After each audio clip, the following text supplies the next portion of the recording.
سلام عمو. خوبی؟ چطوری؟ خوبی؟ چطوری عمو؟ خیلی وقت اینجا نشستی؟ ما یه کاسب می‌خواستیم یه مقدار جنس بگیریم. سراغ داری؟ برو خودتو اسکول کن بابا. چرا؟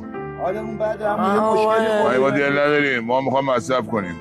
هیکلت نه بابا، این مصرفی چی تهش نداره. من مصرف کردم چی شد؟ نمیگم هیکل شما رو داشتم، اینیا کن الان.